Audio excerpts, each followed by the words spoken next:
राहुल गांधींच्या 6.5 तासांच्या ठिय्या आंदोलनाला यश। जंतर मंतर आंदोलनात पॅलेट गन वापरल्याप्रकरणी अखेर एफआयआर दाखल। जखमी साहिलला घेऊन राहुल गांधींचा मैदानात ठिय्या।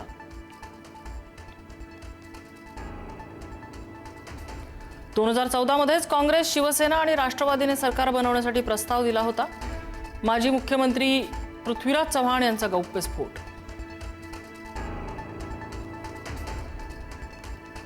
महाराष्ट्र काँग्रेस आणि दिल्ली काँग्रेसमधल्या नेत्यांमध्ये संवादाचा अभाव। काँग्रेस नेत्यांकडून 2014 संदर्भात राष्ट्रवादीबाबत होणाऱ्या नकारात्मक उल्लेखावरून सुप्रिया सुळेंची टीका। राहुल गांधींच्या पुण्यातल्या सभेवरून रणकंदन। गर्दी जमवण्यासाठी इन्फ्लुएन्सर्सना 25,000 दिल्याचा भाजपचा आरोप, तर राहुल गांधींचा धसका बसल्याने भाजपचे खोटे आरोप, काँग्रेसचं प्रत्युत्तर। राहुल गांधींच्या पुणे दौऱ्यासाठी रोहित पवारांकडून बॅनरबाजी। राहुल गांधींच्या स्वागतासाठी पुण्यात ठिकठिकाणी बॅनर। रोहित पवारांनी बॅनर लावल्यामुळे राजकीय वर्तुळात चर्चांना उधाण। राज्यातल्या सहकारी बँकांच्या संचालकांना मोठा दिलासा। 10 वर्षाच्या कार्यकाळानंतरही निवडणूक लढवण्याची मुभा। निवडणूक लढवण्यासाठी घातलेली बंदी उठवली जाणार। सहकार बँकेसंदर्भातल्या निर्णयावरून संजय राऊतांची अमित शहांवर टीका। शहांनी घेतलेला निर्णय महाराष्ट्रावर अन्याय करणारा। महाराष्ट्राच्या सहकारी चळवळीत थेट हल्ला, राऊतांची टीका। ठाकरेंच्या शिवसेनेच्या नगरसेविका विशाखा राऊतांचे कुणबी जात प्रमाणपत्र रद्द। जात प्रमाणपत्र सक्षम प्राधिकाऱ्याने दिलं नसल्याचं समितीकडून नमूद। विशाखा राऊतांच्या नगरसेवक पदावर टांगती तलवार। सत्ताधाऱ्यांच्या साखर कारखान्यांवर सरकार मेहरबान। 2 साखर कारखान्यांना 335 कोटी 32 लाखांचं कर्ज। आमदार विनय कोरे यांच्या कारखान्याला 160 कोटी 37 लाखांचं कर्ज।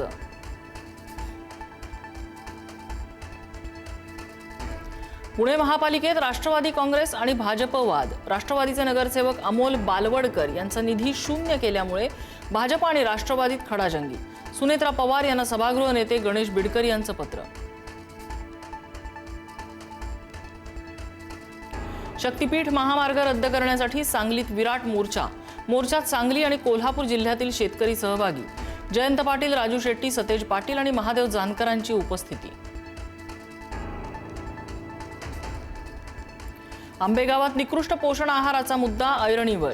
व्हिडिओ शेअर करणाऱ्या अंगणवाडी सेविकेचं निलंबन। सर्व स्तरातून आवाज उठल्यानंतर निलंबन मागे। 9 ते 10 शिट्ट्यांनंतरही वाटाणा कच्चा राहत असल्याचा आरोप। जयपूरमधील रामपूरमध्ये सीजेपीच्या कार्यकर्त्यांवर हल्ला। शाळेच्या पाहणीसाठी गेले असता आशुतोष रांका यांच्यासह इतर कार्यकर्त्यांना मारहाण आणि दगडफेक केल्याची ही माहिती।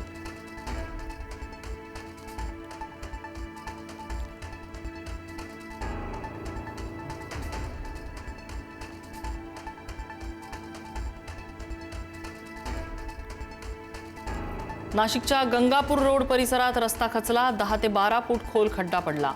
त्यात डंपर उलटला। सिंहस्थ कुंभमेळ्याच्या कामाच्या तयारीवरती प्रश्न उपस्थित।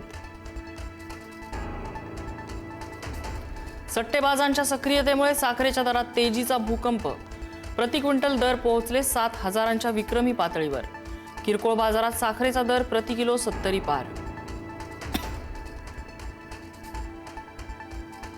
मुंबई महानगर प्रदेशात रिक्षा टॅक्सी प्रवास महागणार। 1 सप्टेंबरपासून नव्या भाडेवाढीची अंमलबजावणी व्हायची शक्यता। रिक्षाच्या किमान भाड्यात 1 रुपयाची तर टॅक्सीच्या किमान भाड्यात 2 रुपयांची होणार वाढ। लिव्ह इन रिलेशनशिप हे विवाह समान, त्यामध्ये हस्तक्षेपाचा अधिकार अगदी आई-वडिलांनाही नाही। दिल्ली उच्च न्यायालयाचा महत्त्वपूर्ण निकाल। मुलीच्या कुटुंबियांकडून धमक्या येत असल्यामुळे जोडप्याला पोलीस संरक्षण दिलं जाणार, न्यायालयाचे आदेश।